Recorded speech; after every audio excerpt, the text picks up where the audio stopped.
A St. Peter project is offering the prospects of jobs and millions in foreign exchange. SOS, it was Russian roulette today as Bajans tried to snap up Rihanna early bird concert tickets. And in sports, veteran Lydia Bishop makes the Netball World Championships her swan song. The Barbados economy should record modest growth this year despite the challenges facing the country. This assessment from Central Bank Governor Dr. Delisle Worrell in his review of the economy's performance for the first 6 months of this year. The economy remains on course to achieve modest growth in the region of 2% for 2011, provided there is no slowdown in the tourism sector. The construction sector could also see further measured expansion, with some contribution from foreign inflows, mainly to finance tourism-related projects. As a result of growth in these two sectors, which make a major contribution to employment, the rate of unemployment is expected to continue to ease.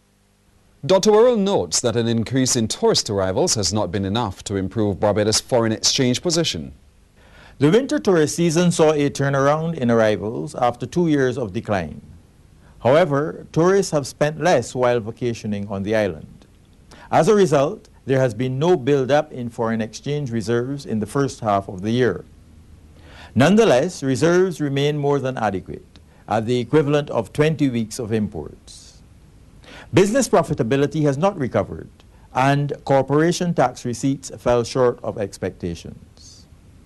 This has made it difficult for government to meet fiscal targets in spite of the increase in the VAT rate and restraint on discretionary spending. Well, hundreds of jobs and millions of dollars in foreign exchange. That's what Barbados stands to gain on completion of Port Ferdinand in St. Peter, one of the biggest construction projects on the island at this time. Shane Seeley has the story. The billion-dollar Port Ferdinand Marina is one of the largest projects on the island and is on track to be ready by the 2015 deadline. The Chief Executive Officer, Philip Tempero, has been speaking to CBC News about the development. He says investors continue to pump millions of dollars into the project to keep construction going and to ensure that it stays on schedule. He explains why investors have kept faith with the project in such difficult economic times. Barbados has a lot to offer. The brand of Barbados is fantastic, and as Barbadians sometimes we take it for granted. But people like us from outside do see that. And one of our partners is off-island, but has tremendous vision, has a huge developer in the United States, and sees the same for here.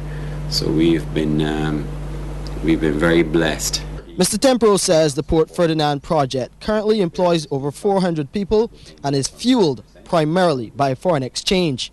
This project is helping keep employment going. It's also majorly funded by foreign exchange, which, as you know, is very critical to the country right now. This project's success is paramount to the economy and others like it. Port Ferdinand is expected to feature the most modern architecture, the latest technology, and the finest accommodation money can buy. One of the unique features of Port Ferdinand is the double bascule bridge.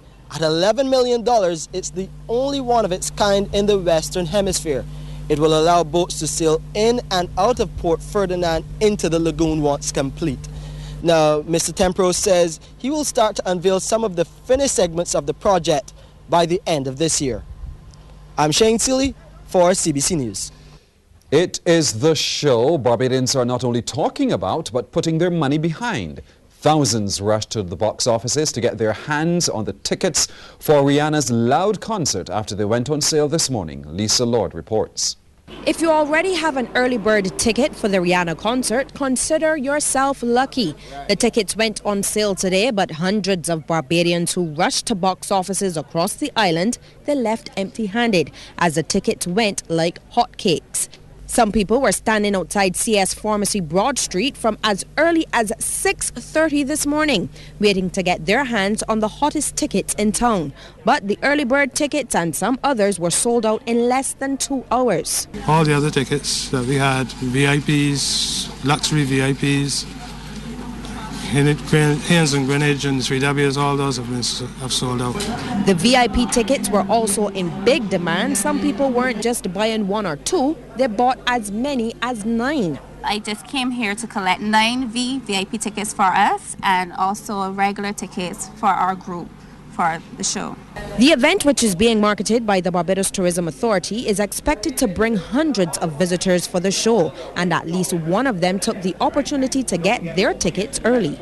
Another box office on the south coast at Lanterns Mall in Hastings has actually adjusted its opening hours to cater to people who need tickets. But the story quickly became similar to that at the other box offices. Come Back Tomorrow were sold out.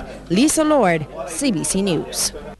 Well, as preparations continue here for the Rihanna concert, the Grammy winner is getting more good news today.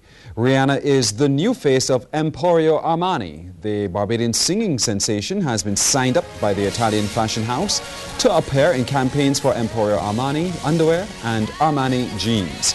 Rihanna will also appear in ads for the collection from this September and will follow in the footsteps of David and Victoria Beckham, Cristiano Ronaldo and Megan Fox in representing the brand. Well, earlier this year, Rihanna was named spokesmodel for Nivea. Home Affairs Minister Adriel Brathwaite wants to see more Barbadians exposed to the performing arts, and he says government has taken steps to ensure that this becomes a reality. It's not only a question, sir, of art in the sense of being able to perform on the world stage, sir. There's so many aspects of that, sir. A simple illustration, sir, is that you'll be very surprised of the amount of technology involved in staging a world-class show. Mr. Brathwaite also touched on the upcoming Rihanna show at the Kensington Oval and pointed out the many areas where Barbadians could get involved when it comes to mounting these types of shows. We all know that all of Barbados will be there. And sir, and when one looks at the technical expertise that is required to set up a world-class production like that, you understand the different trainings, sir, the different technologies that are involved. If we want to ensure that Barbadians can leave these shores and go to work anywhere in the world, in any aspect of the performing arts, sir, not only in terms of on stage, but off stage, not only in terms of singing, sir, but in terms of setting up the stage, sir, in terms of being able to engage in lighting, in terms of videography, sir, all aspects. Prime Minister Frendel Stewart today indicated that his government intended to put the development of science, technology and innovation on the front burner by the year 2020. Speaking towards the end of debate on government's human resource strategy for the period 2011-2016, the Prime Minister walked the chamber through what he called the 4 pillars of the strategy. He labelled any early human resources strategy in Barbados to be one of deployment of personnel, whereas the current measure before the lower chamber was one of development. In urging, therefore, the movement away from deployment to development, Prime Minister Stewart underlined his government's commitment to entrepreneurship. There is a commitment on the part of Barbados to be the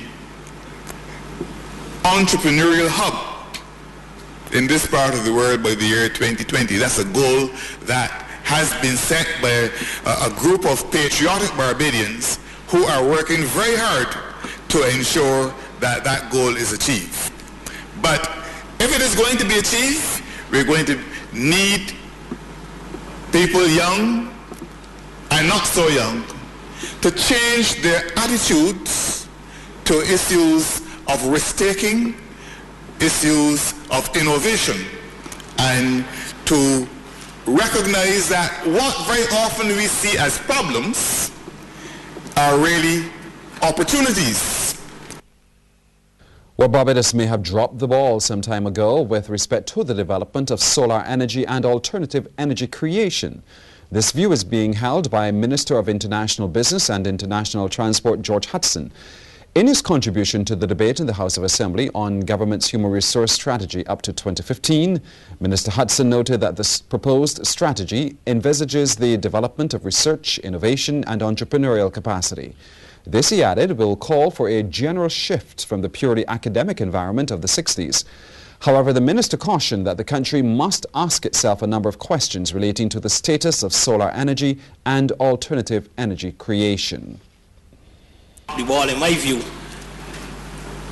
over the last 30, 40 years. In the 70s, we had all the solar panels and the solar water heaters, a reaction to the fuel crisis of the mid 70s, and once that crisis was over, we forgot about the alternative uses and went back to the cheaper oil, and it's come back again for approximately 40 years again to challenge us, where as the oil prices go up, we find that our technology and our technological development as far as solar energy and so on is concerned.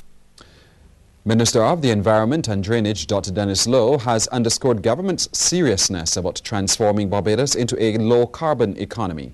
Dr. Lowe said Barbados must emerge from the current economic crisis with an environmentally sustainable low-carbon economy. In this regard, he said the country must explore all options available. We know that we have the opportunity to now turn waste into energy, and we're working on that. The Sanitation Services Authority is now in a sprint to ensure that by the end of 2012, that we have a waste-to-energy plant in place, that we are actively pursuing other energy options, that there's a revitalization of how we look at recycling, and that the recycling program takes off, because we cannot continue to practice landfilling. Landfilling is one of the sources of greenhouse gas emissions. Well, the motion on the Human Resources Strategy for the period 2011 to 2016 was passed. We'll take a break here, but coming up, BAMP is looking to resolve issues with medical students.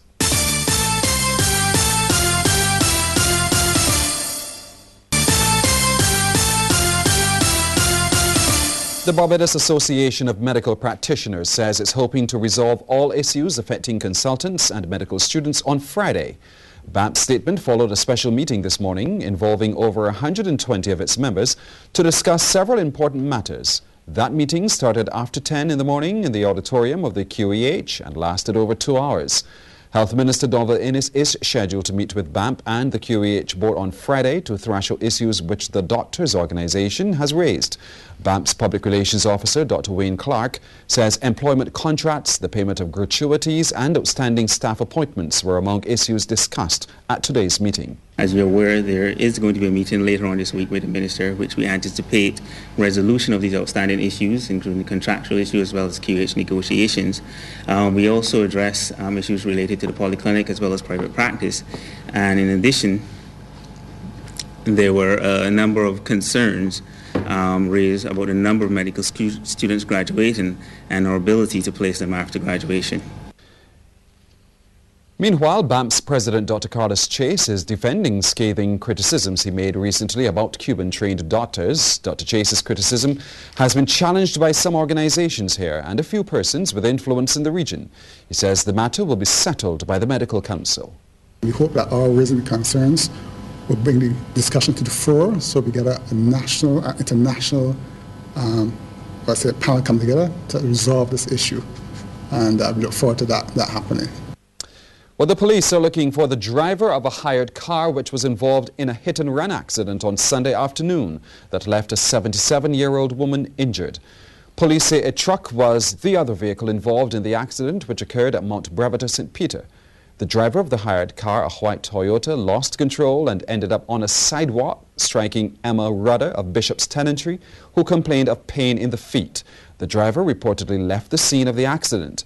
The police say the said driver was involved in another accident earlier that same afternoon with two cars at the junction of Rose Hill, St. Peter, but did not stop. They're asking the driver to come to the District E police station or the nearest police station as soon as possible. The police are also investigating a shooting incident in Christchurch that has left 3 people nursing injuries. In the shooting that occurred last night at Montrose, Rashid King, 17, of that address, received injuries to his left leg and right arm. David Bino, 23, of Watton Terrace, received an injury to his left leg. And Randy Patrick, 17, also of Watton Terrace, received an injury to his left leg. They were all treated at the Queen Elizabeth Hospital and discharged. The police are appealing to members of the public for assistance in investigating this shooting. The police are also looking for several suspects for questioning following the stoning of an elderly man at Venture St. John last Saturday.